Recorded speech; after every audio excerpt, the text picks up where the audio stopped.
Lahore high court ने cipher audio leak मामले पर FIA में इमरान खान की तलबी के नोटिस मुअत्तल कर दिए। लाहौर हाई कोर्ट के जज जस्टिस असद जावेद घराल ने साइफर ऑडियो लीक मामले पर FIA में इमरान खान की तलबी के नोटिस के खिलाफ दरख्वास्त पर समाअत की।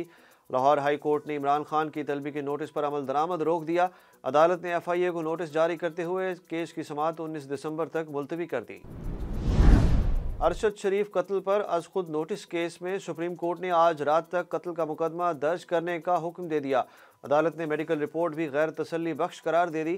चीफ जस्टिस पाकिस्तान की सरबराही में 5 रुकनी लार्जर बेंच ने अरशद शरीफ कत्ल केस के अज खुद नोटिस पर समाअत की। चीफ जस्टिस के इस्तफसार पर additional attorney general Aamir Rahman ने अदालत को बताया कि कल फैक्ट फाइंडिंग कमेटी की रिपोर्ट पेश कर देंगे। चीफ जस्टिस ने कहा कि फैक्ट फाइंडिंग कमेटी की रिपोर्ट आज ही जमा कराएं ताकि कल इस पर समाअत हो सके। अदालत ने केस की समाअत कल तक मुलतवी कर दी।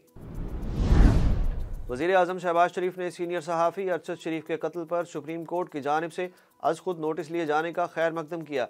ट्विटर पर जारी बयान में वज़ीर आज़म ने कहा कि मैंने पहले ही चीफ जस्टिस ऑफ पाकिस्तान को अरशद शरीफ के कत्ल के वाक़े की तहकीकात के लिए जुडिशल कमीशन तश्कील देने के लिए ख़त लिख दिया था। वज़ीर आज़म शहबाज शरीफ ने अपने बयान में हर मुमकिन ताउन की यकीन दहानी कराते हुए कहा कि हुकूमत अरशद शरीफ कत्ल केस के मामले में अदालत उज़्मा की हर मुमकिन मुआवनत करेगी। साबिक वज़ीर आज़म इमरान खान भी सेंटोरस मॉल मामले पर मैदान में आ गए। अपने ट्वीट में कहा कि सेंटोरस मॉल सील किया जाना जाहिर करता है कि गुज़श्ता 8 माह से पाकिस्तान में जंगल का कानून राइज है। अहले कश्मीर की कुर्बानियों का जिक्र ना करने पर वज़ीर आज़म आज़ाद कश्मीर की जानिब से शहबाज शरीफ की सरजनिश पर PDM माफिया के जरिए सेंटोरस मॉल सील किया गया। इससे कश्मीरियों को भी मनफी पैगाम जाता है। हमारे मुअज़्ज़िज़ जजेस से सवाल है कि क्या वो कानून के मुहाफ़िज़ नहीं। जबकि एक और ट्वीट में चेयरमैन तहरीक इंसाफ इमरान खान का कहना था कि NRO 1 इस कौम को बहुत महंगा पड़ा, लेकिन NRO 2 इससे भी ज़्यादा शर्मनाक है। 1100 अरब रुपए की करप्शन के केसेस को इस्तिस्ना दिया जा रहा है जो दिन दिहाड़े डकैती। इमरान खान के ट्वीट पर मरियम औरंगजेब का भी जवाब। वज़ीर इत्तलात ने कहा शोहदा के खिलाफ मुहिम चलाने और सियासी मुखालफिन पर जुल्म करने वाला शहबाज शरीफ को ना बताए कश्मीर पर क्या करना है। बेशरम, नालायक, नाअहल, चोर, कश्मीर फरोश का मजहब कार्ड फेल हो गया। मरियम औरंगजेब ने कहा कि Imran Khan foreign agent, hero और तोशा खाना का चोर है। इमरान खान ने इंतजामी अमूर, मईशत और खारजा ताल्लुकात तबाह किए।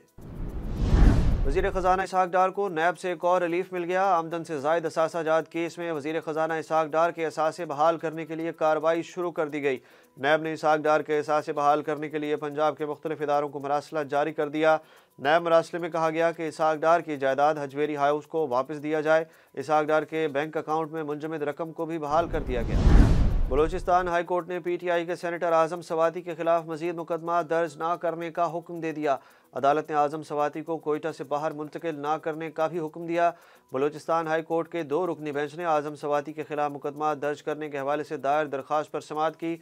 आज़म सवाती के खिलाफ मुकदमा ख़त्म कराने के लिए दरख्वास्त उनके बेटे उस्मान सवाती ने दायर की थी। बलूचिस्तान हाई कोर्ट ने IG पुलिस से उनके खिलाफ दर्ज मुकदमात की तहरीरी रिपोर्ट भी तलब कर ली। इलेक्शन कमीशन को इमरान खान, असद उमर और फवाद चौधरी के खिलाफ कार्रवाई की इजाज़त मिल गई। सुप्रीम कोर्ट ऑफ पाकिस्तान के चीफ जस्टिस उमर अता बंदयाल की सरबराही में बेंच ने केस की समाअत की। सुप्रीम कोर्ट ने कहा कि इलेक्शन कमीशन की कार्रवाई के खिलाफ किसी हाई कोर्ट का हुक्म इम्तनाई नहीं, इलेक्शन कमीशन कानून के मुताबिक कार्रवाई करे। सुप्रीम कोर्ट ने तौहीन इलेक्शन कमीशन में PTI की क़यादत के खिलाफ दरखास्तें निपटा दी। तहरीक इंसाफ के रहनुमा शहबाज गिल के खिलाफ बलूचिस्तान के बाद कराची के थाने में भी मुकदमा दर्ज कर लिया गया। ब्रिगेड थाने में मोहम्मद सईद नामी शहरी की मदयत में मुकदमा मुल्की इदारे के खिलाफ नफरत और इश्तियाल फैलाने की दफात के तहत दर्ज हुआ।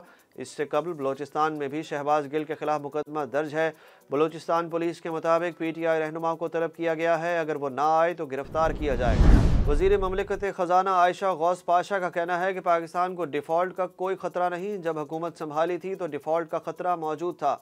इस्लामाबाद में मीडिया से गुफ्तगू करते हुए आयशा गौस पाशा ने कहा कि पाकिस्तान और IMF के दरमियान ऑनलाइन बातचीत जारी है। IMF प्रोग्राम मुकम्मल करना चाहते हैं। पाकिस्तान को अगली किस्त इस वक्त मिलेगी जब IMF बोर्ड मंजूरी देगा। सऊदी महकमा फल्कियात का कहना है कि आज चांद ऐन खाना काबा के ऊपर होगा। रूह परवर मंजर आज रात सऊदी वक्त के मुताबिक 8:06 पर देखा जा सकेगा। सऊदी अरब के माहिर फल्कियात के मुताबिक चांद गरूब आफ्ताब के साथ नमूदार होगा और रात 8:06 पर बैतुल्लाह शरीफ के ऐन ऊपर आ जाएगा। चांद का 98% हिस्सा रोशन होगा। इस मौके पर खाना काबा की सिमत का दुरुस्त तयन भी किया जा सकेगा। भारत ने पाकिस्तान की ब्लाइंड क्रिकेट टीम को वीज़े देने से इनकार कर दिया। भारतीय हठधर्मी के बायस पाकिस्तान आज से शुरू होने वाले ब्लाइंड वर्ल्ड कप में शिरकत से महरूम हो गया। इस्लामाबाद में भारतीय हाई कमीशन ने वीज़े ना देने के हवाले से पाकिस्तान को बाज़ाब्ता तौर पर आगाह कर दिया। वीज़े ना देने के हवाले से भारतीय हाई कमीशन का मौक़िफ़ है कि पाकिस्तान के साथ खेलों की सरगर्मियाँ नहीं हो रही, इसलिए पाकिस्तानी खिलाड़ियों को वीज़े जारी नहीं किए जा सकते। दूसरे टेस्ट मैच के लिए इंग्लैंड और पाकिस्तान की टीमें मुल्तान पहुंच गई। मुल्तान क्रिकेट स्टेडियम में 16 साल बाद टेस्ट मैच खेला जाएगा। ख़राब मौसम के बायस दोनों टीमों को मुल्तान पहुंचने में ताख़ीर हुई। पाकिस्तान और इंग्लैंड के दरमियान 3 टेस्ट मैचेस की सीरीज़ का दूसरा टेस्ट मैच 9 दिसंबर से मुल्तान में शुरू होगा। मेहमान टीम की शहर औलिया आमद के मौके पर सिक्योरिटी के सख्त इंतजाम किए गए। पाकिस्तान के लिए दूसरे टेस्ट से पहले मुश्किलात में इजाफा। कौमी क्रिकेटर हारिस रऊफ इंग्लैंड के खिलाफ टेस्ट सीरीज से बाहर हो गए। पाकिस्तान क्रिकेट बोर्ड ने भी तस्दीक कर दी। पीसीबी हुक्काम के मुताबिक हारिस रऊफ को टांग की दाईं जानिब दबाव महसूस हो रहा है। पीसीबी के मुताबिक हारिस रऊफ जल्द लाहौर में रीहैब प्रोग्राम शुरू करेंगे। मोहम्मद अब्बास को मुतबादिल के तौर पर टेस्ट स्क्वाड में शामिल किए जाने का इम्कान।